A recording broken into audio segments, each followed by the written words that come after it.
10 mungkin ngomong ke saya.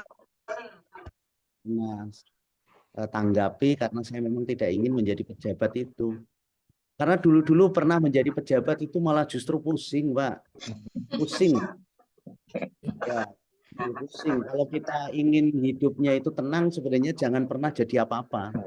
Kalau memang dosen, ya dosen aja lah gitu. Bisa bersilaturahmi dengan Bapak. Nggak ada tekanan, nggak ada tuntutan, nggak ada tanggung jawab. Tanggung jawabnya hanya mengajar, berbagi ilmu.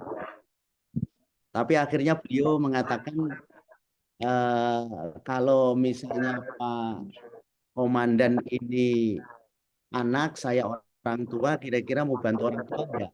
Beliaunya Pak Rektor. Oh iya, bantu orang tuanya, bantu. Jadi akhirnya ya udah bantu saya kerjaan. Nggak bisa ngomong, akhirnya 3 hari saya minta, 2 hari saya minta waktu untuk menjawab gitu. Akhirnya saya jawab juga, ya gimana lagi, wong wong terus didesak, ya udahlah. Jadi sesungguhnya seperti yang saya sampaikan, bahwa jabatan ini kalau orang lain mungkin pengen-pengen terusan ngejar-ngejar, saya sama sekali nggak ada. Yang ada, jangan sampailah nanti dengan jabatan itu kita ada yang iri dengki, ada yang sakit hati, ada yang lain-lain itu. Itu Bapak Ibu, jadi harus enjoy aja. Tapi ya alhamdulillah beliau mempercayakan saya akan laksanakan dengan baik. Nanti ke depan moga-moga Bapak dan Ibu ini kan, dengan pejabat yang baru, Bapak Ibu akan lebih mudah untuk bisa sampai dengan wisuda. Bukan pejabat lama tidak mudah, tetapi mungkin akan kita ada kebijakan-kebijakan yang mungkin bisa kita ambil nantinya. Ya. Nanti Bapak Ibu kan ada ini ya, ada sosialisasi terkait dengan bagaimana nanti proposal, tesis gitu. Untuk itu sekali lagi ketika Bapak Ibu nanti saya minta untuk membuat makalah, itu mohon dengan sangat, itu bukan bukan siksaan, enggak ya. Jadi ini memang sudah kewajiban Bapak dan Ibu untuk nantinya bisa tahu bagaimana pembuatan proposal dan tesis dengan madhab Unma. Jadi ketika Bapak membuat proposal ataupun tesis itu dengan yang lain, itu nggak akan nyambung. Contoh di sini ada Untirta, kemudian ada Painan, kemudian ada Unsera misalnya ini. Itu nggak akan pernah bisa sama dengan madhab-madhab yang lain. Untirta punya madhab atau daya selingkung sendiri. Unma pun punya metode penulisannya tersendiri. Jadi tidak bisa misalnya nanti Bapak Ibu, saya pakainya dari sana saja nanti malah diganti semuanya. Jadi nggak seperti itu. Harus benar-benar nanti kalau proposal benar-benar ini disesuaikan seperti yang saya sampaikan kemarin. Jadi makalahnya isinya ini sebenarnya itu miniatur dari tesis Bapak dan Ibu sekalian begitu.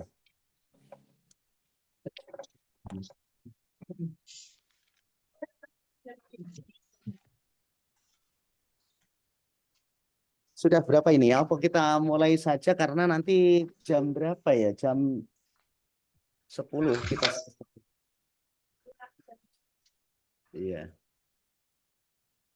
Oke, Bapak dan Ibu sekalian ya, saya akan buka dengan ucapan Bismillahirrahmanirrahim. Assalamualaikum warahmatullahi wabarakatuh. Waalaikumsalam warahmatullahi wabarakatuh. Alhamdulillah, wasyukurillah, wa nikmatillah, la haula wala quwata illa billah.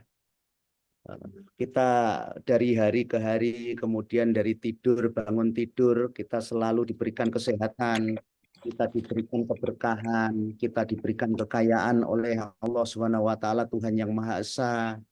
Jadi kadang-kadang kita lupa untuk bersyukur. Bangun tidur kita sehat, lupa untuk bersyukur. Jadi ada tip-tip yang sangat-sangat luar biasa ya, yang saya juga mendapatkannya dari grup-grup samping, bahwa ada 3,5 menit gitu, tiga hal setengah menit dalam kita menjalankan hidup setelah bangun tidur. Yang pertama, ketika Bapak Ibu itu bangun tidur, itu jangan langsung duduk. tetapi Bapak Ibu berdiri, tiduran, tapi matanya sambil melek. Jadi tiduran sambil melek. Sadarkan diri Bapak Ibu bahwa Bapak Ibu ini baru saja tertidur. Itu setengah menit. Setelah setengah menit, Bapak Ibu mulai duduk. Ya, setelah setengah menit baru duduk. Sadarkan juga bahwa Bapak dan Ibu baru selesai tidur. Setelah setengah menit, baru turunkan kaki, gerakkan tangan, ya goyangkan semuanya. Setengah menit juga. Nah, disitulah sebenarnya Bapak dan Ibu harus ucapkan terima kasih kepada Tuhan. Terima kasih kepada Allah yang telah memberikan kita, ternyata kita masih sehat. Kita masih diberikan keberkahan untuk menjalankan kehidupan ini. Baru setelah itu silahkan jalan menuju ke kamar mandi atau membersih kalau sedang tidak puasa dan lain-lain.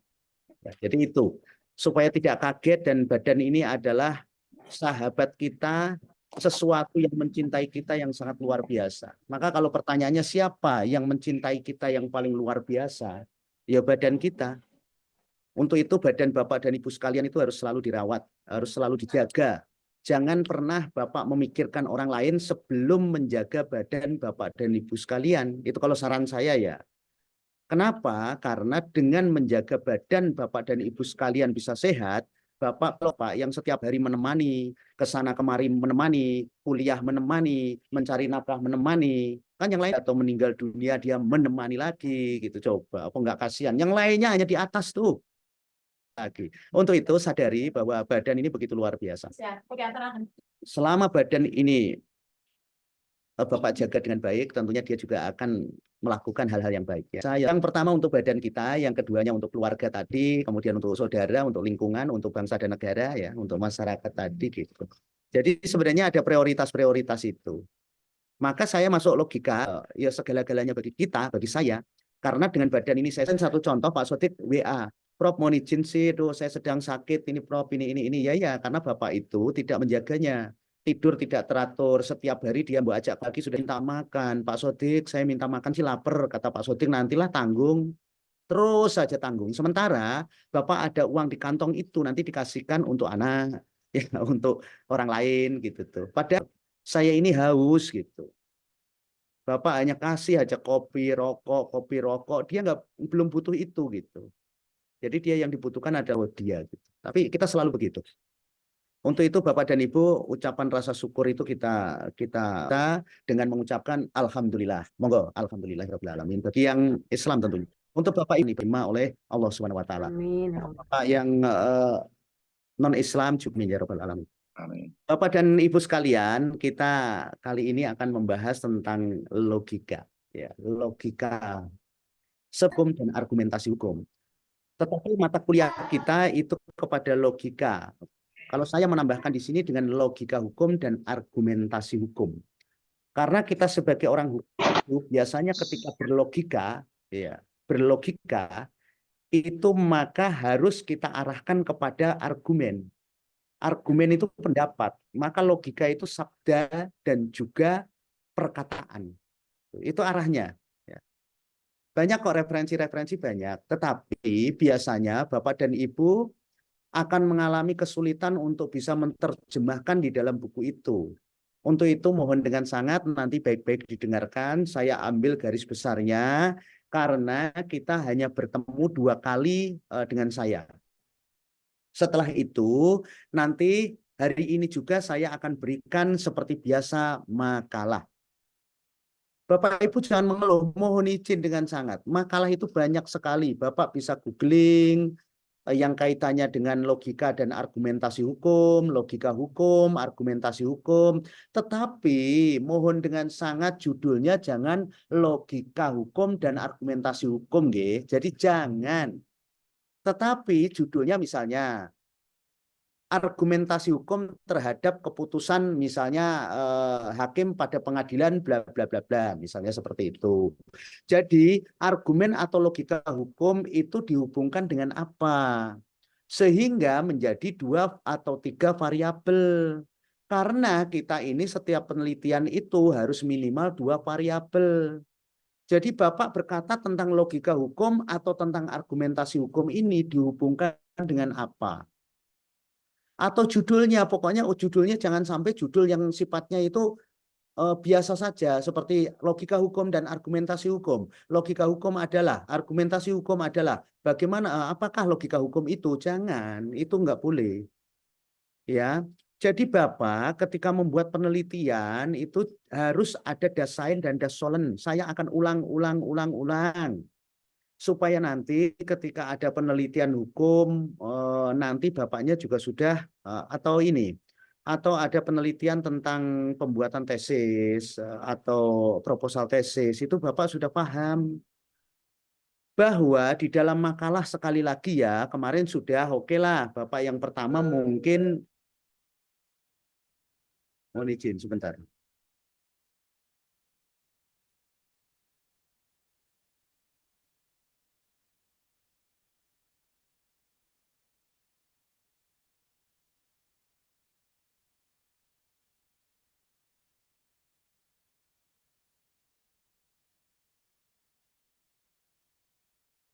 Ya, Bapak dan Ibu, saya ulangi. Sekali lagi, kenapa saya dari awal itu selalu menekankan, kemudian memberikan nasihat-nasihat kepada Bapak dan Ibu terkait dengan makalah. Karena makalah Saat bagi ini saya, pukul 9. untuk Bapak dan Ibu itu sangat penting, karena penelitian kita atau ending daripada perkuliahan kita ini masih berupa penelitian. Kalau Bapak dan Ibu itu benar dia supaya ada keringanan proposal tesis maupun tesis Bapak dan Ibu. Tapi saya mohon dengan sangat, mulai saat ini pahami betul bahwa tujuannya makalah itu untuk apa sih? Selain untuk mengembangkan penelitian Bapak dan Ibu di dalam pendidikan ini juga tesis dan proposal tesis lain seperti itu. Maka ketika kita membuat makalah, nanti misalnya ini judulnya saya buatkan logika hukum dan argumentasi hukum. Bapak nanti membuatnya adalah contoh misalnya logika hukum dalam keputusan nomor sekian sekian sekian di pengadilan negeri misalnya putusan misalnya perkara nomor sekian yang menangani tentang Pinangki misalnya kenapa secara logika dia itu kok bisa ya gitu dari 10 tahun turun menjadi 4 tahun itu kan harus menggunakan logika-logika untuk menyampaikan argumentasi putusan-putusan itu. Nah, dasainnya ada di mana? Ketika kita bicara dasain, maka kita bicaranya itu tentang kenyataannya. Wong kenyataannya itu dia itu bersalah. Seharusnya dia itu dihukumnya ya sesuai dengan peraturan perundang-undangan itu harusnya 10 tahun. Tapi kenapa bisa 4 tahun? Dasolnya seharusnya itu 10 tahun, kenapa bisa 4 tahun kenyataannya, dasainya. Itulah yang memberi. Apakah logika hukum itu bukan penelitian karena di situ tidak ada dasain dan dasolen. Dan Bapak Ibu tidak akan bermanfaat untuk nantinya ke arah tesis maupun proposal tesis. Ya. Jadi harus benar-benar Bapak dan Ibu sekalian itu memahami apa yang saya sampaikan ini. Mudah, nanti itu tentang logika dan argumentasi hukum itu mudah karena saya menyampaikannya berdasarkan garis besarnya saja. Kalau membaca buku di situ nanti ada ini istilah ini itu enggak usah. Ada nanti deduktif, induktif, nanti tentang premis-premis. Sebenarnya tidak diperlukan itu. Tetapi garis besarnya adalah ketika Bapak dan Ibu sekalian bisa memahami apa itu logika hukum selesai sampai di sana. Karena arahnya nanti adalah Bapak dan Ibu itu harus mengetahui sejauh mana sih kita ini berpikir secara benar. Untuk apa sih pikiran benar itu? Kemudian apa korelasinya dengan argumen-argumen yang akan kita sampaikan? Bagaimana sih hubungannya logika hukum, argumentasi hukum dengan para penegak hukum? Bapak misalnya selaku pengacara, Bapak selaku kepolisian, Bapak selaku masyarakat biasa juga tidak masalah gitu ya. Yang bekerjanya kita bagi hakim dalam menyusun sebuah putusan, sebuah dakwaan, sebuah BAP, kemudian kita menyusun sebuah gugatan, kemudian mau replik, duplik dan lain-lain itu kita butuhkan untuk argumentasi hukum dan juga logika hukum. Nah, arahannya tuntunan-tuntunan daripada mengarah kepada argumentasi hukum, pendapat hukum yang kita lakukan untuk melakukan sebuah pembelaan terhadap klien, kemudian penyelidikan, BAP dan lain-lain, dakwaan dan putusan itu didasarkan pada itu. Nanti akan kita jelaskan juga bagaimana kebenaran. Filsafat itu kan cara mencintai, bagaimana kebijaksanaan. Bijaksana itu ya benar itu. Ya, benar dan benar. Jadi benar dan benar itu adalah bijaksana. Oke, Bapak dan Ibu ya. Mas Repi bisa ditampilkan mungkin? Monggo Mas Repi atau Mbak Nida, mohon izin. Kita akan belajar bersama-sama Bapak Ibu. Tadi ya jaga diri baik-baik Bapak dan Ibu sekalian. Jadi jangan sampai diri Bapak nantinya lemah, kemudian keluarga juga lemah. Untuk itu Bapak harus jaga benar-benar.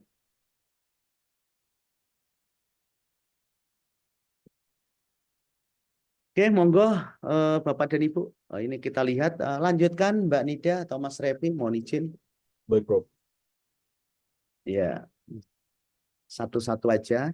Saya sampaikan, hari ini akan saya share ya Bapak Ibu ya. Nanti di grup-grup Bapak dan Ibu saya share untuk makalahnya. Makalahnya saya akan share. Judulnya Pak Repi, mohon izin sebelum ini. Makalahnya nanti akan saya share panduannya. Nah, ini saya kasih kalau di dalam mata kuliah itu ada logika. Tapi saya di sini berikan logika hukum dan argumentasi hukum karena Bapak adalah orang hukum. Ini mengarahnya bagaimana kita mempelajari tentang azas-azas dan norma-norma nanti untuk bukti-bukti untuk mencapai kepada arah logika hukum. Kalau kita hanya berpikir tentang benar, itu nanti masih abstrak. Logika itu masih abstrak ketika kita berpikir secara benar aja. Tetapi ketika kita berpikir secara logika hukum, maka pikiran kita ini akan diarahkan kepada bukti-bukti, data-data. Bapak akan mencari data-data dan bukti-bukti untuk menemukan bagaimana kita bisa memutuskan. Kemudian argumentasi hukum. Jadi argumen ini didasarkan sama dengan bukti-bukti dan juga semua data-data. Dari data-data dan bukti-bukti ini terutama untuk para hakim maka akan menghasilkan sebuah keputusan hukum. Tidak bisa kalau mereka tidak mempunyai logika hukum dan argumentasi hukum untuk memutuskan suatu perkara. Bapak untuk membela klien secara benar maka Bapak juga harus menggunakan logika hukum dan argumentasi hukum. Pendapat-pendapat yang didasarkan kepada hukum atau norma-norma yang berlaku. Lanjut Pak Repi. Seperti biasa Bapak dan Ibu, saya mohon maaf yang sebesar-besarnya ya jika kemarin ada mungkin yang nilainya itu tidak A gitu ya. Saya sudah sampaikan Bapak dan Ibu. Saya itu dari awal sudah menyampaikan bahwa draft untuk penilaian ini sebenarnya sudah ada dari pusat, dari lembaga dan itu orientasinya pada dikti. Yang kemudian di sana itu adalah ada presensi, ada tugas, ada UTS, ada UAS. Itu adalah hard skill-nya. Jadi bahan kerasnya itu ada di sana. Ya ketika presensi Bapak dan Ibu itu walaupun hanya tiduran seperti tadi Pak Sodik sampaikan, tidak apa-apa. Saya itu tidak masalah sambil tiduran aja monggo, sambil ngomong monggo aja. Ya, jadi saya sih tidak mempersoalkan itu. Tolong hadir saja supaya untuk membantu presensi Bapak dan Ibu. Karena secara otomatis nanti akan tercatat. Saya tidak ngurusin tentang presensi biasanya karena ketika tercatat itu sudah Mas Repi itu sudah otomatis akan mengisi di sana itu presensi Bapak Sumadi itu berapa, Pak Sodik itu berapa, Mbak Yuliana berapa, Mas Basir berapa itu sudah ada. Jadi saya enggak merekayasa untuk presensi. Kemudian ada tugas. Tugas itu sama ketika saya sampaikan kepada Bapak dan Ibu, tugas itu jangan hanya sekedar tugas. Tetapi tugas itu dilaksanakan dengan baik sesuai dengan nanti arahan yang ada di dalam tugas. Nanti saya sampaikan juga. Jadi saya nggak ngarang-ngarang Bapak dan Ibu. Saya nyuruh itu terus makalah itu nggak ada panduannya, nggak. Semua ada panduannya. Supaya apa? Arahnya itu nanti ke arah pada proposal tesis dan juga tesis. Kan sudah saya sampaikan itu miniatur. Maka jangan nanti sudah argumentasi hukum, logika hukum, argumentasi hukum nanti Bapak kasih judul itu jangan, tapi dikembangkan lagi. Logika hukum misalnya terkait putusan apa, atau logika hukum dalam hal apa gitu ya. Jadi seperti itu. Kemudian ada UTS. UTS ini selalu saja tugas itu juga sama. Siapa yang mengumpulkan, dikumpulkan di mana Bapak dan Ibu. Yang biasa Bapak Ibu komunikasi dengan saya itu adalah nomor HP yang itu untuk saya buat bisnis. Tapi untuk mahasiswa itu khususnya itu ada di 087889894121. Memang sama-sama 121 belakangnya. Tetapi itu khusus untuk mahasiswa, seluruhnya itu ada di situ. Maka di dalam keterangan di soal biasanya ada kalimatnya mohon untuk dikirimkan ke nomor HP bla bla bla. Itu Bapak baca seluruhnya. Kemudian ketika Bapak kirimkan ke sana pasti akan terbaca oleh saya. Tapi kalau dikirimkannya ke Mbak Nida, ke Mas Repi, ke nomor HP satunya itu ketumpuk-tumpuk sama yang lainnya gitu. Dari pribadi atau dari bisnis gitu. Jadi nantinya nggak kebaca. Akhirnya Bapak dan Ibu yang rugi. Gitu. Bapak dan Ibu yang rugi gitu. Jadi apa ya? Akhirnya pas giliran Bapak dan Ibu waktunya penilaian akhir ada kemarin yang sampaikan, Pak Prof, waduh sayanya kenapa bisa dapat itu gitu. Saya bilang, waduh Bapak ngirimnya kemana? Ke Mas Repi, ke Mbak Nida. Oh iya salah alamat gitu. Tapi akhirnya saya perbaiki juga. Dan di situ saya sering kali kepada Bapak dan Ibu, saya selalu Bapak nggak mau berlaku dolim terhadap Bapak. Walaupun kita akrab juga kalau bapaknya kurang dari 4 item ini ada tugas UAS, UTS itu selalu pasti saya kasih A kok. UTS itu selalu A, tugas itu A, UAS itu A. Yang kadang-kadang nggak bisa ditolong itu di presensi karena itu sudah otomatis. Kalau tugas saya yang menilai, UTS saya yang menilai, UAS saya yang menilai.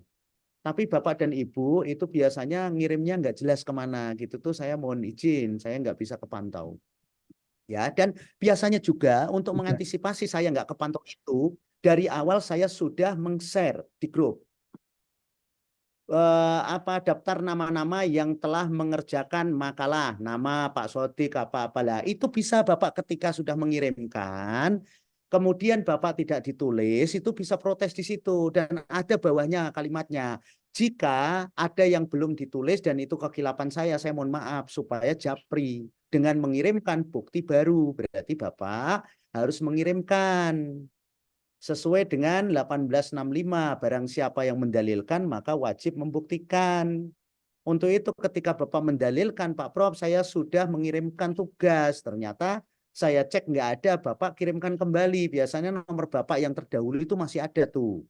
Di situ akan kelihatan Bapak itu sebenarnya hanya pura-pura mengirimkan atau sudah ada dulu gitu. Ya itu ya. Jadi saya selalu misalnya Pak Sumadi kan misalnya karena banyak mahasiswa ini nggak saya kasih nama, jujur aja. Dari situ akhirnya Pak Sumadi mengirimkan dulu itu tepat waktu, tidak tertulis. Pak Sumadi nanti protes. Habis itu saya sampaikan lagi, mohon izin Bapak dikirim ulang.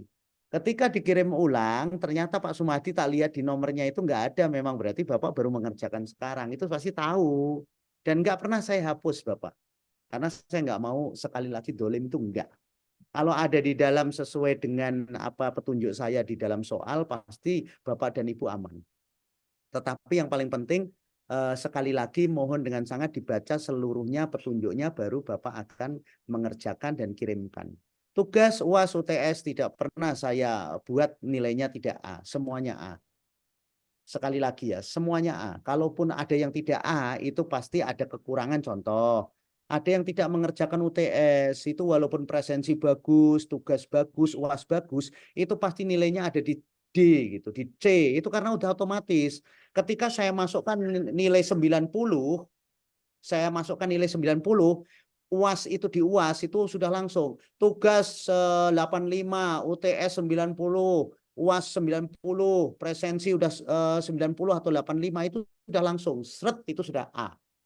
Tapi ketika presensi A, tugas A, UTS A, atau presensi 90, tugas 85, UTS 90, UAS kosong, itu sudah otomatis tidak bisa mencapai A. Nah itu bukan salah saya, karena nunggu Bapak mengerjakan dulu. Mengerjakan ada masa akhirnya. Masa akhirnya biasanya saya dikasih waktu setelah Bapak kerjakan, itu 1 minggu berikutnya harus sudah menyetor ke akademik itu nilai. Jadi Bapak mengerjakan saat ini, itu 1 minggu berikutnya itu saya sudah menyetorkan nilai ke lembaga. Maka ketika saya dengan Bapak biasanya 1 minggu sebelum UTS saja saya sudah suruh kerjakan tuh. Ayo coba. Ayo Bapak ya. Saya seringkali membuat Bapak itu sebenarnya nyaman sampai saya katakan Bapak kalau ini nanti itu apa 1 hari itu 1 kerjaan aja toh cuma ada 5 ini ya nanti dikerjakan. Ini saya kirimkan dulu tuh 1 minggu sebelumnya. Itu supaya Bapak nanti di hari H itu mengerjakan itu Bapak sudah ngirim ke saya. Itu sesungguhnya Bapak. Bahkan tak kasih waktu 2 minggu itu. Kadang ada 10 hari gitu. Jadi Bapak dan Ibu sebenarnya di situ merasa tertolong. Ada mungkin yang dosen lain mungkin harus tepat waktu, apalagi yang ada offline itu. Bapak kalau yang online mungkin agak ketolong gitu. Tapi kalau yang offline itu biasanya langsung ada di kelas sama beliau. Kerjakan hari itu juga. Sampai kadang-kadang saya masuk ke kelas itu beliaunya ini mukanya muka apa cemberut semua gitu. Jadi nggak ngelihat saya lagi. Karena apa? Lagi ngerjakan soal dosen yang lain kali ya. Jadi gitu. Kalau ini saya tidak. Saya akan berikan Bapak itu kebahagiaan yang luar biasa dengan cara mengerjakan sebelum waktunya. Supaya sambil hari ini santai gitu. Ini mah apa nih persoalannya nih satu gitu. Sambil ketik gitu. Jadi santai, besok lagi santai gitu ya. Jadi tidak ada alasan untuk Bapak mendapatkan nilai yang buruk. Ketika sudah kelewat, saya kadang-kadang nggak bisa menolong itu. Kenapa Bapak? Karena itu sudah ada di lembaga. Berarti nanti Bapak harus koordinasi dengan Mas Repi atau Mbak Nida untuk melakukan perbaikan. Nanti Bapak dan Ibu memberikan keterangan kesediaan untuk melakukan perbaikan dan memohon kepada dosen yang bersangkutan. Itu juga merupakan apa namanya kelengkapan untuk akreditasi karena itu prosedurnya seperti itu. Sebenarnya kalau nilainya itu D, itu harus mengulang dengan semester pendek. Tapi kita tidak lakukan itu. Enggak apa-apa. Kadang-kadang kita bisa maklumi dengan kondisi Bapak dan Ibu. Kita yang akan memberikan keringanan-keringanan bagaimana Bapak dan Ibu ini tidak banyak waktu yang terbuang sebenarnya. Ya. Tetapi itulah Bapak dan Ibu aturannya. Di dalam apa namanya lembaga. Mau di mana saja, bahkan ada yang lebih ketat lagi. Kemudian ada soft skill ini perilaku, kemudian keaktifan dalam pembelajaran. Jadi dalam bertanya, kemudian yang saya sampaikan kemarin ada bagaimana interaksi Bapak dan kepada dosen ketika mengirimkan apa namanya makalah ya diawali dulu dengan kemungkinan ada assalamualaikum atau selamat siang, ada doakan dulu semoga Bapak dosen dan keluarga sehat selalu gitu. Mohon izin saya misalnya Bapak Sumadi mengirimkan makalah saya gitu semoga apa namanya diberikan nilai terbaik gitu apabila ada kekurangan mohon untuk dikoreksi gitu seperti itu aja lah terus terima kasih wassalamualaikum itu kenapa saya terapkan karena kita percuma Bapak dan Ibu sekalian mempunyai ilmu yang tinggi tapi akhlaknya tidak ada. Soft skill ini kan akhlak. Jadi nanti yang saya takutkan tidak ada. Sehingga kita menjadi pejabat juga pejabat-pejabat yang arogan. Pejabat yang tidak jujur, yang tidak amanah. Karena soft skill-nya ini kosong. Padahal kalimat didik itu, pendidikan didik itu adalah untuk mencapai tingkatan-tingkatan yang filosofis, yang bijaksana. Maka dulu ada suatu quote yang mengatakan bahwa sesungguhnya orang yang jadi pemimpin itu seharusnya orang-orang filsuf. Karena orang filsuf itu adalah orang-orang yang bijaksana, orang-orang yang jujur, orang-orang yang amanah.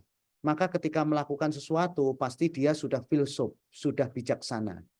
Dan kebijaksanaan itu sudah menjadi nomor satu. Makanya apapun bentuknya, ketika kita bicara tentang filsafat, maka bicaranya tentang kebijaksanaan.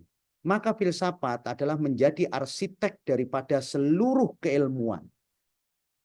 Ilmu itu arsiteknya yang mendesain itu adalah filsafat. Apapun bentuknya, tanpa filsafat itu maka ilmu itu menjadi hampa karena dia tidak lagi menjadi ilmu yang benar-benar bermanfaat, yang adil.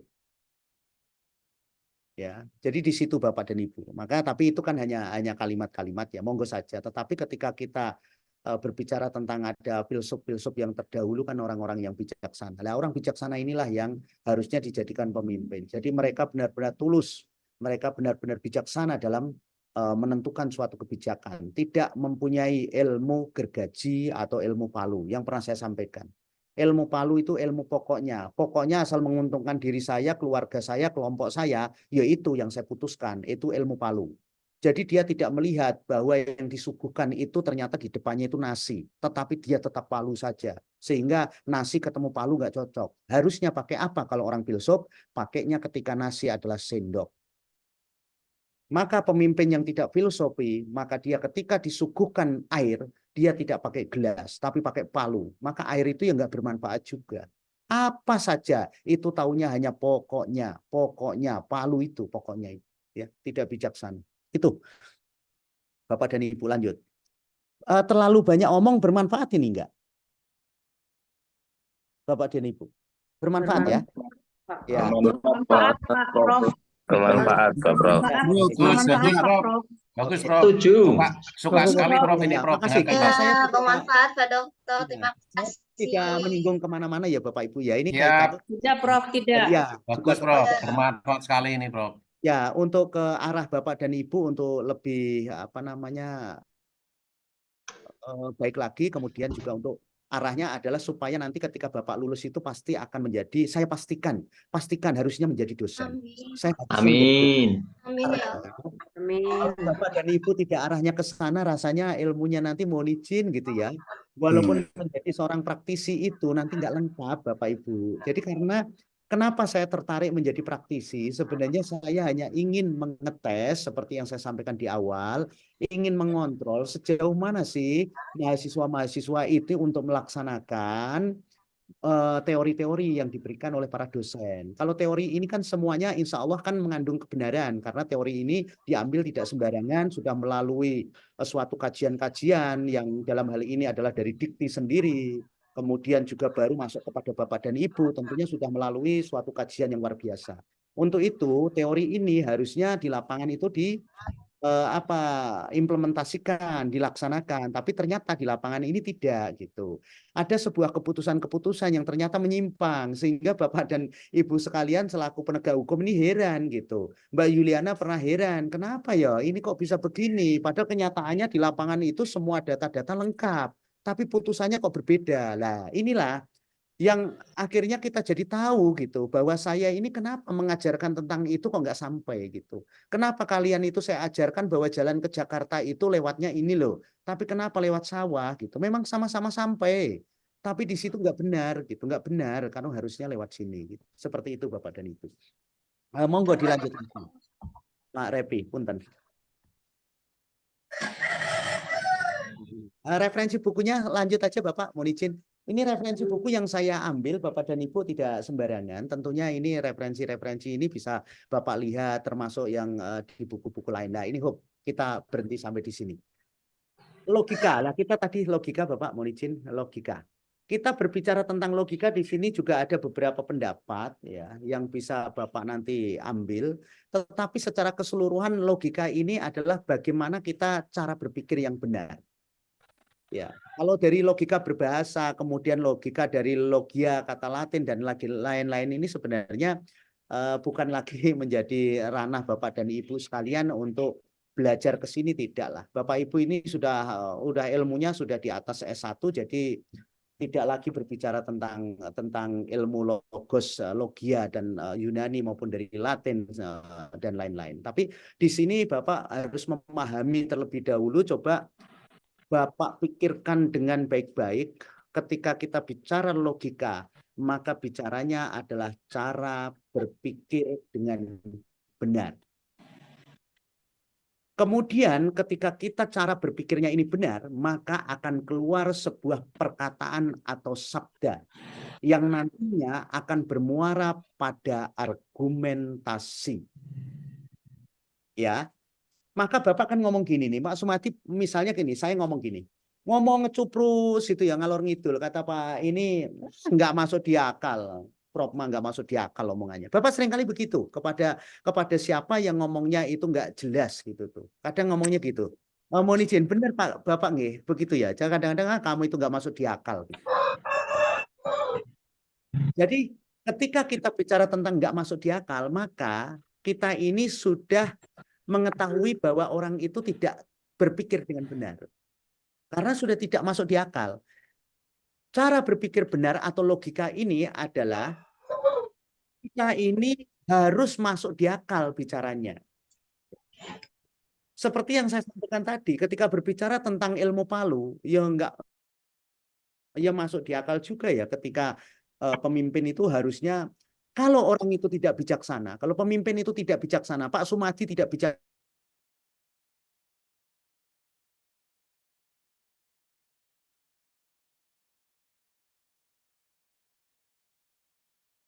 Tapi ketika Pak Sumardi ini menjadi seorang pemimpin di suatu negara atau wilayah atau daerah, maka satu daerah itu juga yang kena imbasnya. Untuk itu kenapa dibutuhkan untuk orang-orang yang filsafat atau filsuf ini, bijaksana ini untuk yang memimpin. Ya, kenapa? Dikarenakan akibat dari keputusan-keputusan yang dihasilkan dari orang bijaksana ini adalah keputusan yang dapat bermanfaat bagi orang banyak. Kalau tidak bijaksana ya hanya merugikan di keluarganya misalnya, hanya secara kritis. Itu adalah akibat dari Bapak berlogika dulu. Ketika Bapak berlogika sudah berpikir secara benar, maka apa yang Bapak lakukan untuk mencapai kebijaksanaan itu tentunya juga dengan benar. Jadi kalau sudah nggak masuk di akal kamu itu, ya sudah berarti nanti apa yang menjadi keputusannya pun ya tidak masuk di akal. Makanya kok Bapak bilang kok bisa ya Pinangki itu kok jadinya segini ya, oh nggak masuk di akal amat sih lah. Itu Bapak mulai berkata itu adalah tentang Bapak sudah belajar cara berpikir benar ya. Ketika ada putusan lagi, misalnya ini punten aja ya, enggak Bapak ya, ini nyata ya, misalnya putusan 90 itu tentang misalnya etika ketika seorang hakim harus memutusnya misalnya itu seorang hakim MK itu memutuskannya misalnya umur segini kok boleh ya, padahal itu adalah harusnya undang-undang KPU misalnya 40 misalnya. Itu kan keluarganya harusnya bukan dia. Kok nggak masuk di akal ya? Bapak selalu mengatakan gitu. Nah, itulah logika Bapak yang akan Bapak pertahankan untuk bagaimana cara berpikir benar.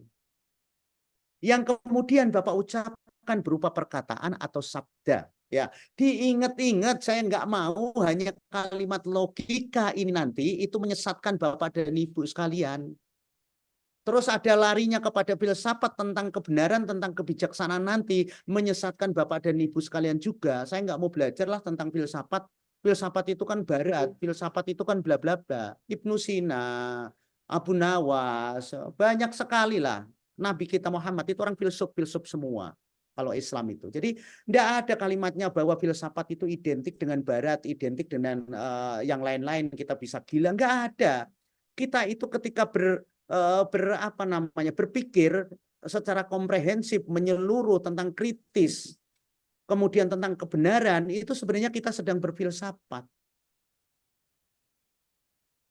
Ya, berpikir tentang filosofia, mencintai kebijaksanaan.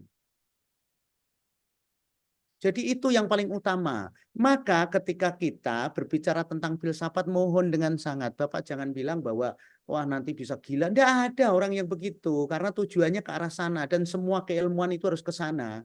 Maka orang yang antipati terhadap filsafat itu tidak akan bijaksana karena dia meninggalkan desainernya. Rumahnya Bapak ya bisa saja acak-acakan, nggak jelas karena tidak ada desainnya. Tidak ada dia yang mengarahkan untuk gambar-gambarnya itu tidak ada. Ya, akhirnya ya kacau lah gitu. Ya, itu. Bapak dan Ibu. Kemudian di sini ada beberapa ya. Lanjut aja Pak Repi, mohon izin. Lanjut aja Pak Repi. Ini ada beberapa pendapat, nanti bisa di-share ya ke tempat Bapak dan Ibu sekalian. Ini menurut ahli tentang aturan cara berpikir benar, lurus. Itu dari Edwin, kemudian dari David, kemudian juga dari Irving, M. Kopi, Koken, itu dan lain-lain itu. Ya, intinya adalah bagaimana kita ini Saat ini bisa pukul membedakan antara 9:30 kebenaran menit. dan juga antara kesalahan gitu. Lanjut lagi Pak Repi, mohon izin. Atau Mbak Nida. Nah ini masih sama Bapak. Ini saya kasih beberapa referensi itu supaya Bapak juga dapat mempunyai wawasan yang luas terkait dengan apa logika. Tetapi pada dasarnya sekali lagi adalah di sini bagaimana cara berpikir benar itu. Lanjut lagi Pak Repi. Nah ini terakhir Aristoteles itu juga sama. Orang filsuf semua yang ini kesimpulannya itu adalah kalau Aristoteles ini harus dengan kebenaran. Apakah ada nanti penyesatan-penyesatan di dalam kitab bernalar gitu? Ya ada juga, yaitu penyesatan bernalar itu kan ketika nalar yang seharusnya itu bisa berorientasi atau menyimpulkan tentang benar dan salah, ternyata di situ diambilnya yang salah gitu.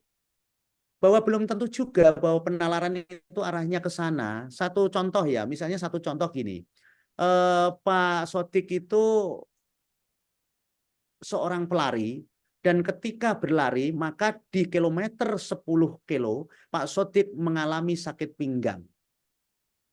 Kemudian ada posisi yang kedua adalah bahwa setiap pelari ketika mencapai 10 kilo akan sakit pinggang. Nah, itu kan nalar yang salah gitu. Jadi ya belum tentu juga. Maka di situ akan disusun logikanya itu harus yang benar. Proposisinya harus benar gitu. Bahwa premis-premisnya juga harus benar sehingga menghasilkan silogisme yang benar juga, kesimpulannya nanti benar gitu. Jadi nanti Bapak Ibu akan dihadapkan pada persoalan-persoalan terkait dengan penyesatan terhadap apa namanya itu penalaran kita. Ya, jadi ada yang sesat, nantinya ada yang sesat. Seperti yang saya sampaikan tadi sesat gitu. Untuk itu logika ini nanti akan mengarahkan Bapak bagaimana dan Ibu sekalian itu cara berpikir benar. Oke. Ini saya garis bawahi yang ini ya Bapak ya. Jangan sampai nanti Bapak kembali lagi kepada apa namanya S1 lagi. Ini kita sudah masuk kepada S2 tentang terapan-terapan. Nanti Bapak kajiannya adalah bagaimana cara berpikir benar terkait dengan yang sifatnya hukum. Ya, hukum. Oke, lanjut lagi Pak Repi. Monggo Pak Repi dilanjut atau Mbak Nida. Ya. Bapak Ibu bisa menemukan di referensi-referensi buku, monggo saja ya, sekali lagi. Dengan membaca banyak itu, maka Bapak akan mendapatkan referensi-referensi yang banyak. Seperti contohnya Bapak akan membaca sebuah buku karangan Prof. Suparman Usman mengatakan bahwa rokok itu haram. Kemudian Bapak membaca buku lagi bahwa rokok itu tidak haram tapi makruh. Bahwa Bapak membaca lagi bahwa rokok itu ya halal saja gitu misalnya. Itu tidak apa-apa, tetapi Bapak di sini ditantang untuk berlogika. Berlogika. Bagaimana cara berpikir yang benar ini gitu. Ya, jadi beberapa buku referensi-referensi tentang berlogika ini juga banyak. Untuk itu ketika Bapak mendengarkan saya ini dan mengambil bahwa yang disampaikan misalnya Pak Kris ini benar, yaitu Bapak ambil saja. Tapi kalau menurut Bapak tidak, banyak referensi yang lain oleh para ahli juga. Di buku saya juga ada juga di situ. Bahwa kita sebagai makhluk sosial itu perlu berpikir. Yang membedakan kita dengan hewan adalah cara kita berpikir. Untuk itu maka hewan tidak bisa berpikir dengan benar. Kadang ada salah, kita ini diberikan kewenangan dan kita diberikan hak, kita diberikan kewajiban untuk berpikir benar menjadi khalifah di muka bumi ini. Untuk itu Tuhan itu memberikan kita nalar ini yang benar supaya kita bisa berpikir benar dengan apa? Dengan logika ini. Ya, berpikir yang benar. Oke. Di sini ketika panca indera melihat sesuatu, ya, maka akan diproses dengan kita berpikir. Suatu proses di mana otak manusia mengolah dan menerjemahkan sebuah informasi yang memungkinkan seseorang mempresentasikan gagasan efektif untuk mencapai tujuan, rencana, atau keinginan. Keinginannya sebuah apa? Ketika sebuah putusan, maka ketika kita harus melihat fakta-fakta, data-data yang ada di lapangan, melalui persidangan, melalui Bapak kalau pembelaan ya pembelaan. Bapak tentunya ketika membela suatu seorang klien, tentu Bapak akan gelar perkara dulu. Tidak Bapak langsung aja, ya sudah saya iniin. Bapak itu akan mengalami suatu kesesatan dalam bernalar. Akhirnya argumentasi Bapak juga akan sesat. Karena dari logikanya saja Bapak sudah tidak masuk. Yang diawali dari cara berpikir, panca indera Bapak ternyata membohongi Bapak gitu. Seperti apa contohnya? Ketika Bapak memasukkan kayu, coba Pak Sumadi memasukkan pulpen saja. Depan Bapak dikasih aja air dengan gelas. Kemudian masukkan pulpen itu, pasti bengkok. Itu adalah mata Bapak. Panca indera Bapak mengatakan bahwa ini bengkok. Padahal sesungguhnya ketika diangkat lurus itu. Maka perlu adanya pemikiran. Bapak hanya mengatakan bahwa oh itu gunung-gunung itu yang ada di sana, ternyata gunung itu kelihatannya kok berawan tebal ya, hitam ya. Oh itu mah ada awan hitam juga. Apa namanya? Ada kabut hitam, kemudian apa ya kalau kabut itu putih ya. Pokoknya intinya berawan hitam. Itu pasti itu meletus itu. Pohon-pohon saya lihat itu ternyata di bawah itu pada tumbang gitu.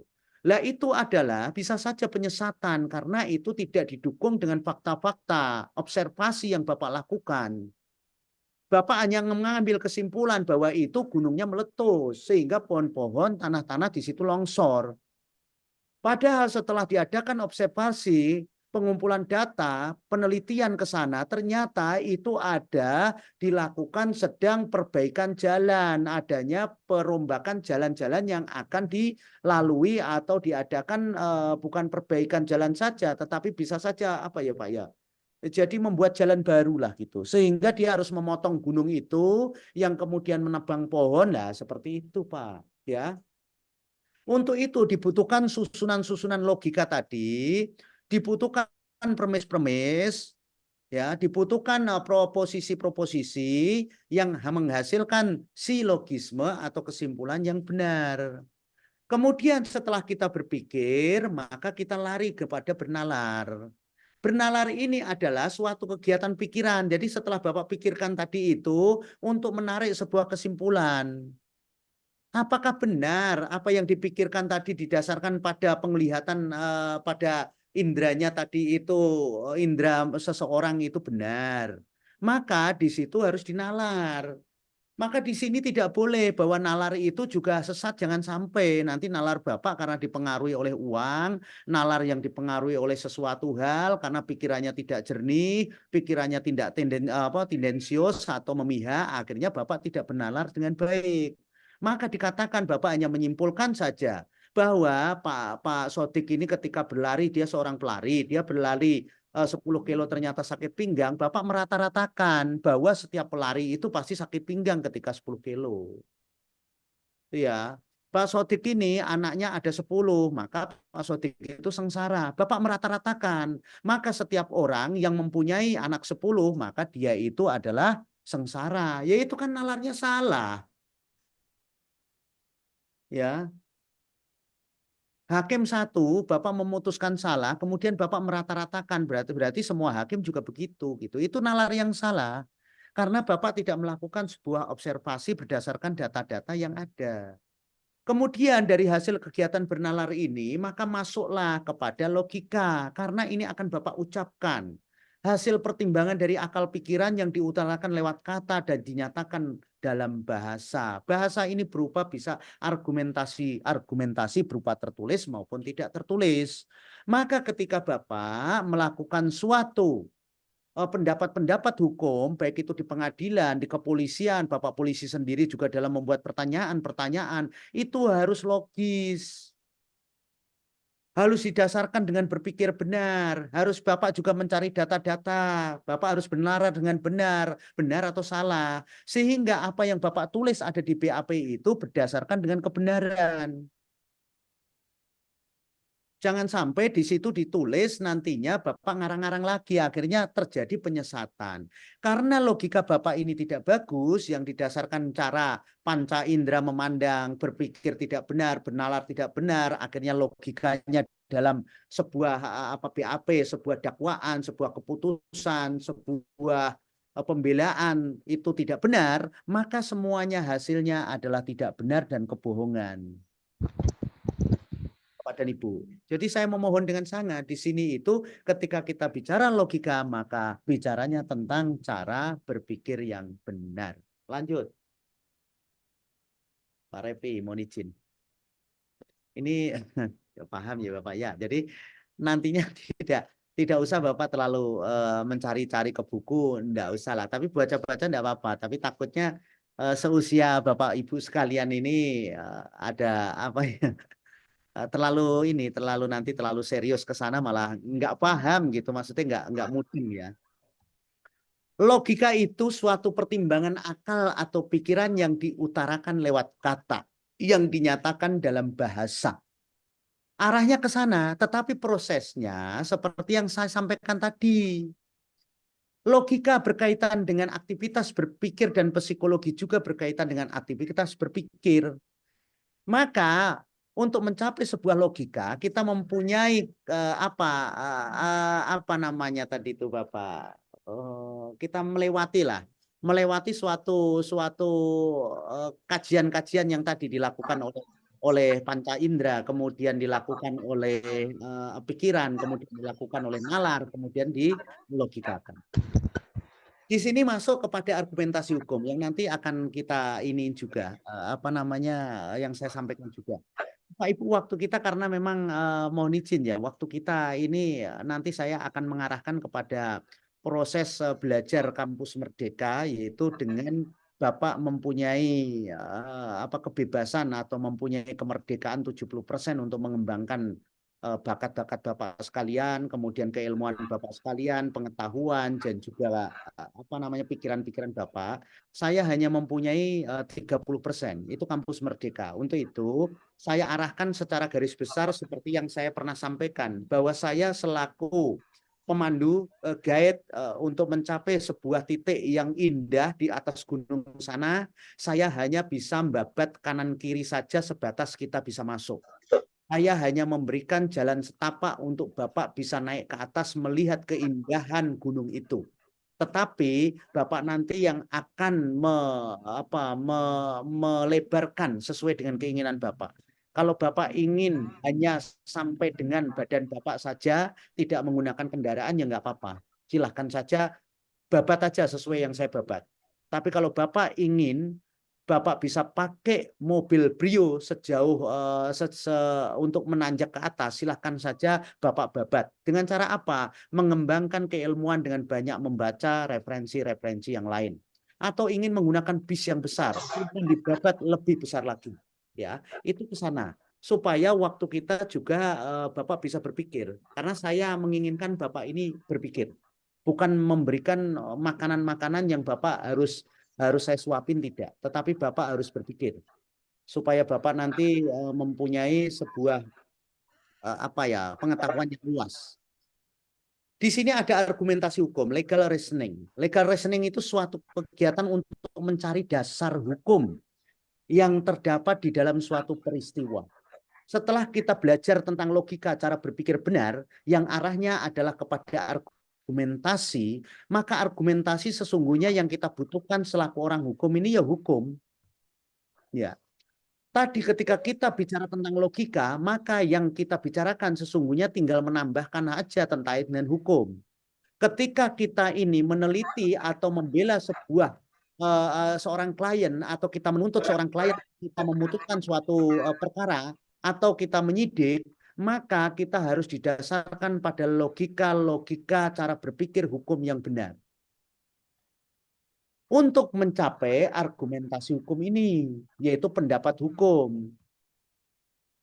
Kan ketika kita membuat sebuah BAP, itu kan ada argumentasi hukumnya.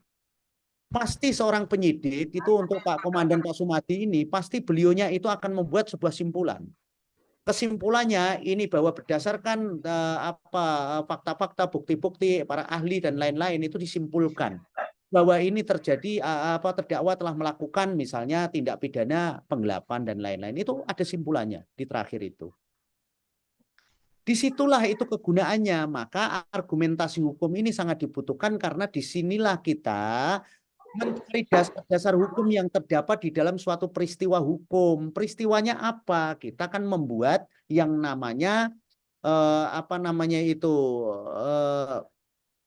finak. Faktanya seperti apa sih? Maka kita membuat di situ itu posisi kasus. Bahwa pada tanggal sekian telah terjadi kecelakaan. Bahwa kecelakaan melibatkan, bahwa ada korban kecelakaan bernama, bahwa diduga pelaku kecelakaan, itu terus saja. Dari fakta-fakta yang ada itu, akhirnya kita bisa membuat sebuah identifikasi. Identifikasi sebuah pertanyaan, apakah ini masuk di dalam hukum pidana atau perdata? Apakah ini pasal yang diterapkan nanti adalah pasal sekian atau sekian? Gitu. Kemudian masuk kepada normanya yang tadi saya sampaikan. Ini masuk undang-undang dalam KUHP atau masuk undang-undang di Undang-Undang Jalan Raya gitu. 22 tahun 2009 ya tentang jalan raya. Jadi di situ ini kemana nih arahnya? Lah itu Bapak harus mengetahui. Maka ketika logika Bapak tidak jalan, bagaimana Bapak bisa menyatakan dengan argumentasi yang didasarkan pada peristiwa yang tadi sudah salah? Wong peristiwanya aja sudah salah gitu. Di posisi kasusnya aja sudah salah. Bagaimana Bapak bisa membuat sebuah argumentasi yang benar? Bapak di dalam membuat pertimbangan-pertimbangan, itu di sebuah pertimbangan, sebuah keputusan, itu aja sudah salah. Tidak sesuai dengan fakta-fakta bagaimana Bapak membuat keputusan. Maka putusan itu ketika salah karena pertimbangan-pertimbangan yang dilakukan oleh Pak Hakim ini juga salah pasti. Tidak mungkin pertimbangannya itu benar, putusannya itu adalah benar. Jadi beliau harus melihat fakta-fakta di persidangan itu, kemudian membuat pertimbangan-pertimbangan, kemudian putusan-putusan. Ya. Jadi itu Bapak, argumentasi hukum yang kita butuhkan itu argumentasi hukum yang didasarkan pada logika-logika hukum yang memang benar-benar bisa dipertanggungjawabkan. Yang tadi alur-alurnya sudah saya sampaikan di awal. Ayo lanjut lagi, Bapak, mohon izin.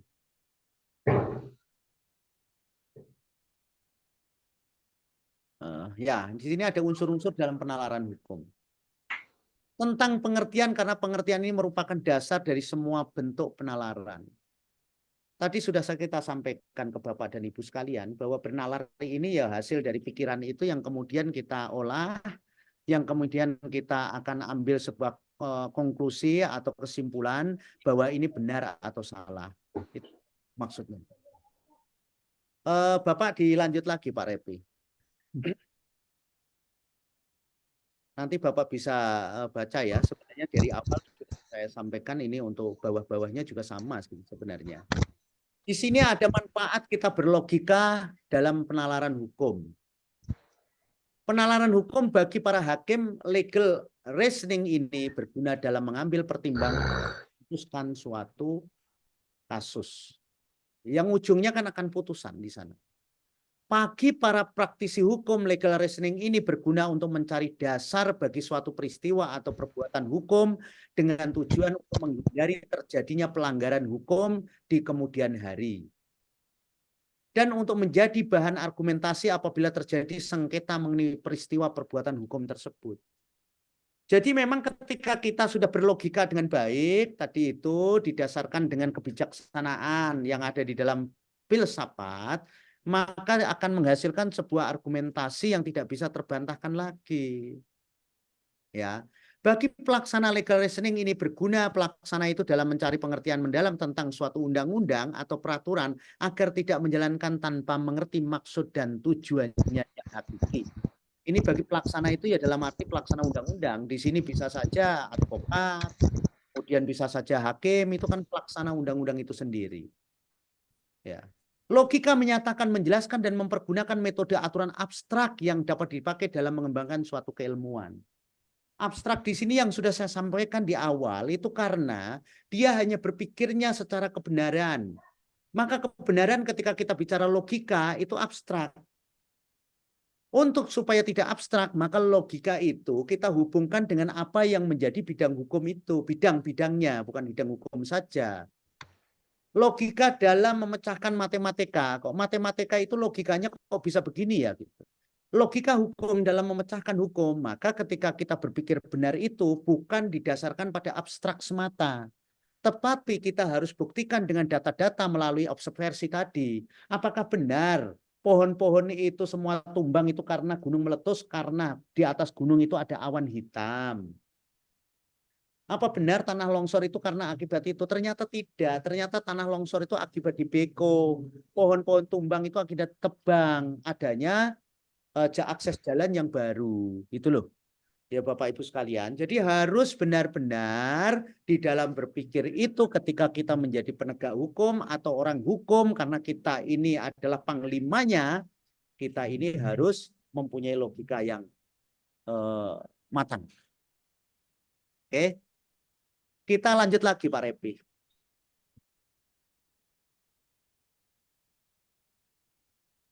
Melanjut lagi ya. Nah, ini ada kedudukan logika dan kebenaran hukum dalam secara sederhana berpikir filosofis adalah berpikir secara kritis, mendalam sampai akar-akarnya serta dapat dipertanggungjawabkan. Ya. Jadi peranan logika dalam berpikir filosofis atau filsafat ini menduduki peranan sentral Bapak dan Ibu. Karena ketika kita menjadi seorang filsuf, berpikirnya sudah tidak benar, maka filsuf itu ya hanya menjadi bukan filsuf lagi karena dia tidak bijaksana. Maka ketika memutuskan sesuatu bahwa oh iya ya gitu, bahwa keputusan ini misalnya saya menjadi seorang pemimpin di negeri ini gitu. Bahwa keputusan ini tidak menguntungkan bagi rakyat saya, ya saya tidak lakukan. Tapi karena dia misalnya itu untuk kepentingan secara pribadi bukan secara keseluruhan, komprehensif tadi, berpikir sampai ke akar-akarnya secara mendalam, maka dia hanya berpikir tentang pribadinya, keluarganya, kelompoknya dan lain-lain. Tidak menjurus kepada kemanfaatan bersama yang bisa membuat negeri ini menjadi negeri yang gemah ripah lojinawe, tentram sesuai dengan alinea keempat Undang-Undang Dasar 45. Ya seperti itu. Itu kenapa? Dikarenakan dia tidak mempunyai, tidak berpikir secara filosofis, secara bijaksana. Itu Bapak dan Ibu. Filsuf klasik tidak memperkenalkan logika dalam bangunan konsep yang dia bangun seperti Aristoteles. Membuat karya tentang dasar-dasar logika, berpendapat bahwa logika bukan termasuk dalam bagian filsafat. Kenapa ini saya kutip di sini? Ya tidak masalah. Sudah saya sampaikan. Kita di dalam berpikir itu kan ada hal-hal di luar sana yang mungkin tidak sejalan dengan apa yang saya pikirkan, yang kita pikirkan. Buku-buku pun pasti ada yang bertentangan dengan buku lainnya. Karena buku itu, penelitian itu diciptakan kadang-kadang harus tidak searah. Ada orang yang mengatakan rokok itu haram. Kata pembuat buku, enggak usah kamu ngoceh-ngoceh kemana-mana. Sudah buat aja lagi penelitian bahwa rokok itu bermanfaat. Ketika ada orang sakit, itu ketika dia merokok ternyata sembuh. Ya harus dibuktikan, tulis saja dalam buku. Nanti bagi Pak Sumadi yang merokok, ya Bapak bisa berpikir sendiri bahwa Bapak merokok selama ini itu membuat Bapak sakit atau tidak. Nah nanti tinggal sandingkan saja antara kebutuhan antara penelitian yang satu dengan yang lain.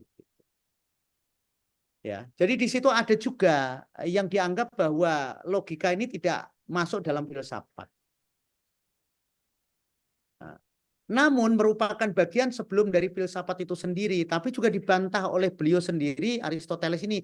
Tapi bahkan lebih tinggi daripada filsafat, ya memang seperti yang saya sampaikan. Ujung-ujungnya arahnya ke sana, karena ini tidak bisa dipenggal satu persatu. Ketika jenengan ada penggalan di dalam kalimat ini hanya sampai kepada red, maka nggak ketemu. Namun merupakan bagian sebelum dari filsafat. Tadi saya sudah sampaikan. Ketika untuk mencapai kebijaksanaan, maka Bapak atau Ibu atau orang-orang filsuf ini harus berpikir dulu dengan logika. Pikirannya harus dibenarkan dulu. Setelah Bapak benar dan benar, itu maka Bapak itu akan menjadi orang yang mencapai ke filsuf itu. Karena di sana ada kebijaksanaan. Bukan hanya benar saja, Pak, tapi benar. Ya. Bukan hanya benar, tetapi harus benar. Bapak punya hak pribadi Bapak untuk memberikan anak Bapak itu motor. Enggak apa-apa, silakan saja, benar-benar saja. Tapi ketika Bapak itu sadar bahwa dia belum berumur 17 tahun, dia belum memiliki SIM, karena SIM itu adalah 17 tahun, maka Bapak itu tidak benar, tidak pas keputusannya untuk memberikan motor itu ke anak. Tidak ada yang melarang, silakan aja. Pak Sodik itu memberikan anaknya yang umur 15 tahun.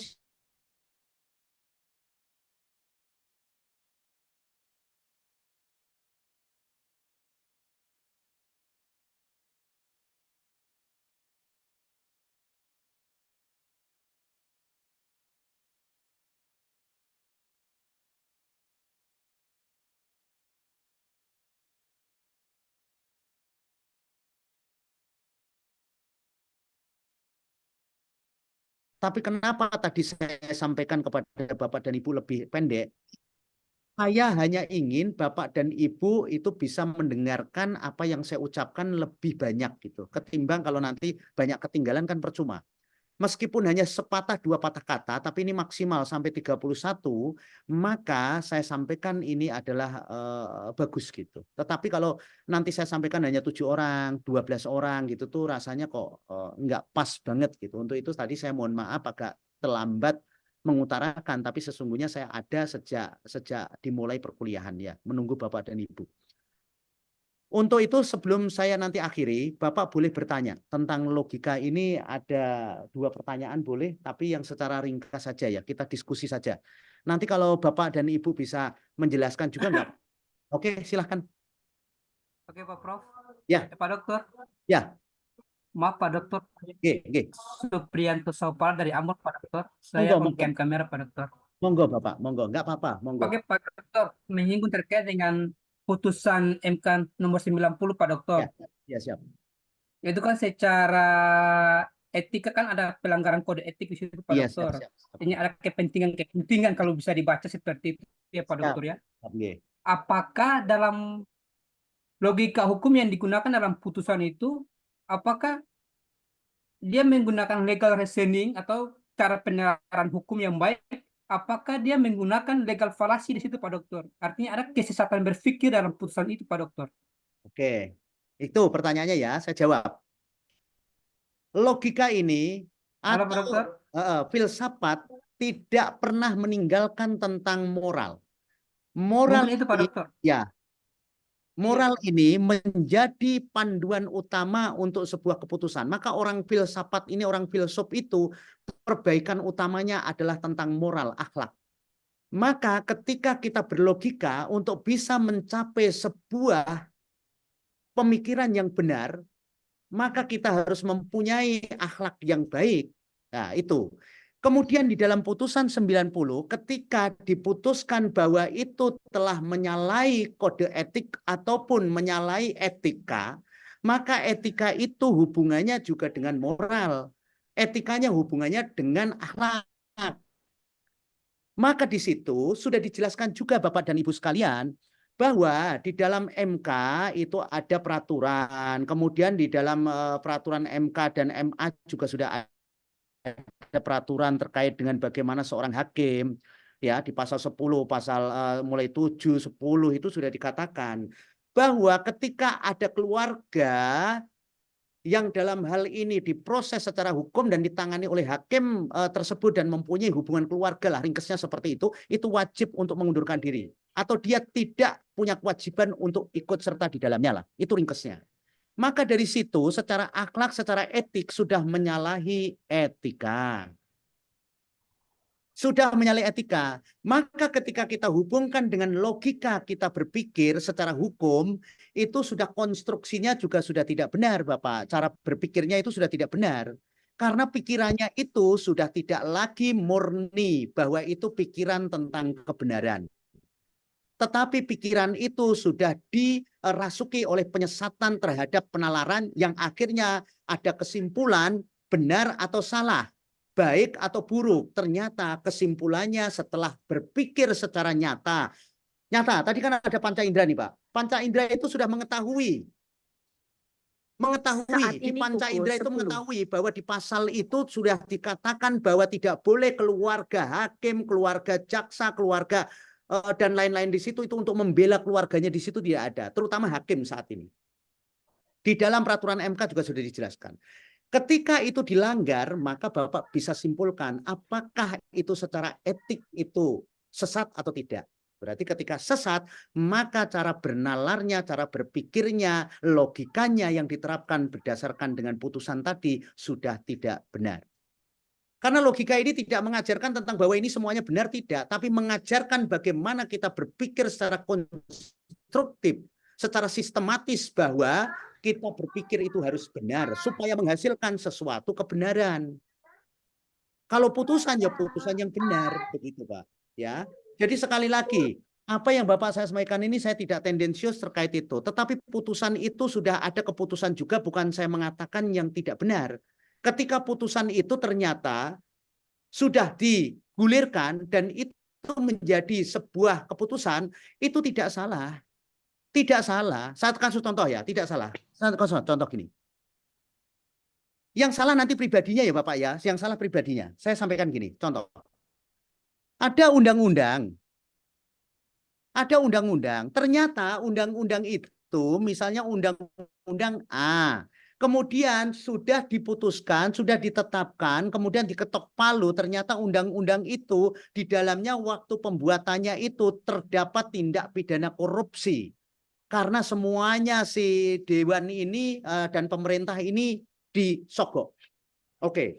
Pertanyaan saya, apakah undang-undang ini ketika sudah disahkan, sudah di di lampiran negara ini tidak berlaku? Berlaku, Pak. Bukan undang-undangnya tidak berlaku, berlaku. Yang salah siapa? Yang salah ya yang tadi yang nyogok yang harus dihukum. Kan benar begitu kan? Ayo, Bapak perhatikan. Undang-undangnya berlaku. Tapi yang salah moralnya mereka yang menerima suap sehingga mereka wajib untuk dipenjara. Yang dipenjara mereka, undang-undangnya mah berlaku karena sudah diketok. Oke, satu. Kemarin MK memutuskan bahwa ketua hakim ini, misalnya Usman, itu bersalah secara etik untuk memutus itu karena dia adalah keluarga daripada misalnya penggugat, pemohon. Jadi di situ jelas keputusannya itu sah. Putusan apa namanya? Keputusan namanya legislating negatif. Jadi putusan yang diputuskan oleh hakim-hakim, ya, apalagi Mahkamah Konstitusi itu kan final dan mengikat. Itu sah. Yang tidak bermoral itu yang harus diadili siapa? Bukan putusannya, tetapi orang yang membuat putusan. Yang kira-kira salah. Yang salah siapa?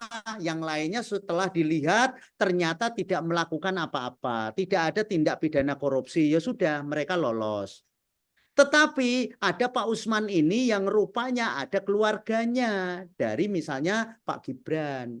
Untuk itu dia itu apa yang menjadi kesalahannya? Ternyata dia berdasarkan etik salah. Maka dia itu yang harus dihukum, bukan putusannya. Maka ketika Bapak mengatakan, oh putusannya sah enggak, wong itu kan moralnya sudah enggak ini. Sementara orang yang memutuskan itu kan sudah salah. Ya enggak juga.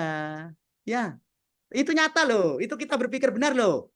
Ini jawabannya adalah jawaban logika. Apakah Pak Prof ini benar atau salah? Oh ya gitu. Berarti alur pikirannya benar. Ya berarti benar. Tapi kalau saya mengatakan, yo itu tetap saja harusnya dibatalkan. Lah itu harus diuji.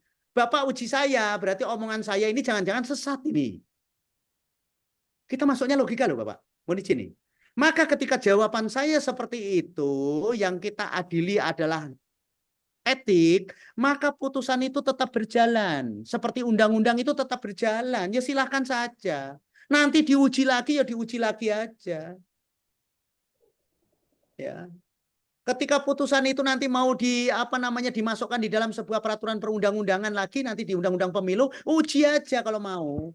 Tapi putusan legislatif negatif itu tidak bisa. Kalau legislatif positif kan yang diputuskan di dalam sidang yang dilakukan oleh DPR dan pemerintah undang-undang itu. Tapi legislatif positif itu keputusan yang dijadikan sebagai rujukan negatif dia. Ya, yang bukan oleh DPR dan pemerintah. Jadi itu Bapak, mungkin jawaban satu ini aja sudah ini ya. Bapak bisa dipahami, mohon izin Bapak dari Ambon tadi Bapak izin mohon. Bisa Pak Dokter, bisa. Iya, tapi tidak bisa lama lagi nih Bapak ya. Nanti minggu depan kita masih ada satu pertemuan. Nanti saya buka sedikit lagi tentang logika hukum. Habis itu tanya jawab. Siap. Tapi kepada Ibu, Siap. nanti guys, saya share petunjuk makalah. Mohon dikerjakan untuk minggu depan. Siapa nanti akan saya WA.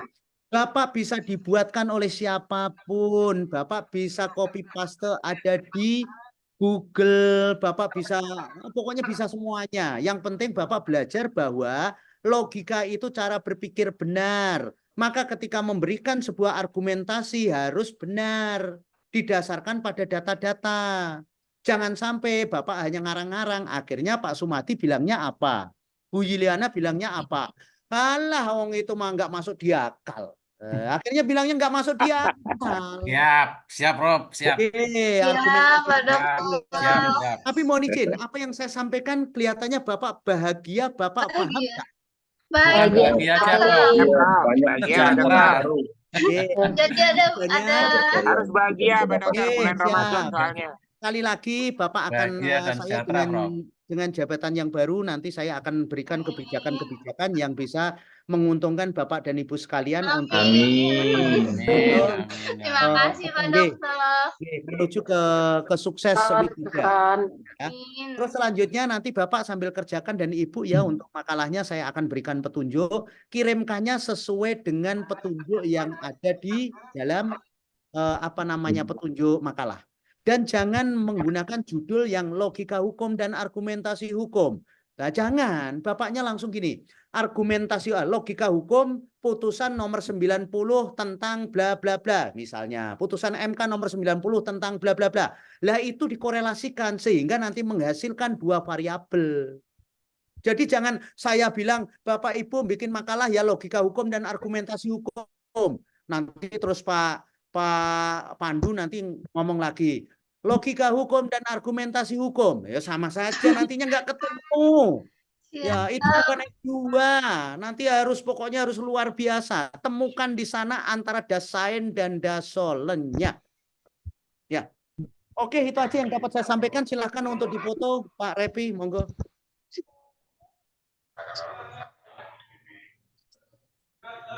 Baik, hitungan 3, 1, 2, 3. Makasih Bapak dan Ibu sekalian ya. Apabila dalam Sama-sama, Pak Prof. nanti kita lanjut lagi. Tapi saya kira saya memberikan ini tidak usah berbelit-belit, tetapi masuk dalam substansi karena Bapak adalah sudah master. Tepuk dada Bapak dan Ibu sekalian, Bapak adalah master.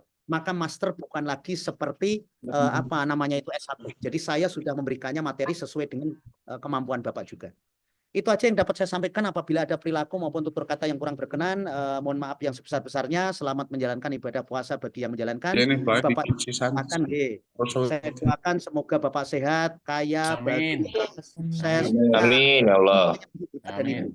Terima kasih banyak. Akhirul kalam, wabillahi taufik wal hidayah, wa ridho walinayah. Wassalamualaikum warahmatullahi wabarakatuh.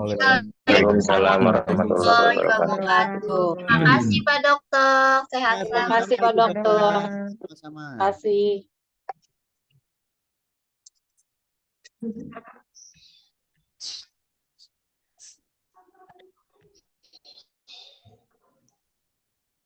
Makasih Pak Sumadi. Sami-sami. Mbak Julia, saya minta japrinya berapa Mbak Jul? Ya, Bahaya ini. bahaya nih ya. Mbak Yuliana mengguyang-guyu. Itu bukan bahaya, mau kasih THR itu kayaknya. Betul. Siap. Betul.